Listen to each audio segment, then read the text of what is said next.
Sanitation, care takers, అట్లా patient care takers, security guards వీళ్ళందరినీ కలిసి ప్రైవేట్గా ఏజెన్సీలతో పెడుతున్నారు. రాష్ట్ర వ్యాప్తంగా వీళ్ళు 20 నుంచి 22 వేల మంది ఉంటారు. వాళ్ళకు జీతాలు రాక 3 నెలలు అవుతుంది. ఆ జీతాలు రాకపోతే వాళ్ళు కనీసం యూనిఫామ్ కూడా ఉతుక్కోలేని పరిస్థితులలో ఉన్నారు.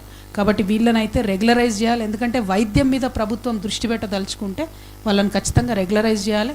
చేస్తే వాళ్ళు రెగ్యులర్ ఎంప్లాయీస్ లాగా జీతాలు సరిగ్గా వస్తాయి. కాబట్టి పేషెంట్లు ఇబ్బంది పడకుండా ఉంటారని చెప్పి నేను భావిస్తూ ఉన్నాను. ఇంకా ఆ తర్వాత అక్కడి నుండి వచ్చి మేము ఏమైంది భయ్, నాకు గొంతు నచ్చలేదా మీకు? బంజాయవా కాసేపు? వేడిగా ఉందన్నా? ఏమైంది భయ్, నాకు గొంతు నచ్చలేదా మీకు? బంజాయవా కాసేపు? వేడిగా ఉందన్నా? బంజాయబా?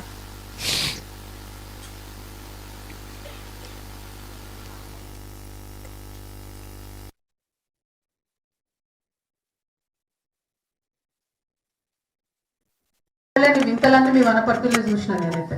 ఒక దగ్గరనేమో ఎలకలు వైర్లు కొడతాయి, ఇంకో దగ్గరనేమో ఎండ బాగుందని చెప్పి గొడవ కాలిపోయిందట. ఇక నేను ఏం చేయాలి? నేను ప్రపంచంలో ఎక్కడ చూడాలి ఇటువంటి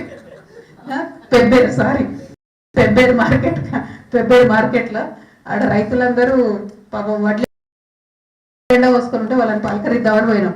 పోతాడ గోడౌన్ కాలిపోయింది. ఇదేంటి అంటే 5,000 మెట్రిక్ టన్నులు స్టోర్ చేసే గోడౌన్ కాలిపోయింది.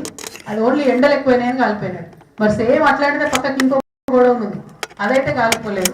సో మరి ఇది ఎందుకు కాలింది ఏంది అన్నది మాత్రం ఎంక్వైరీ జరగాల్సినటువంటి అవసరం ఉన్నది.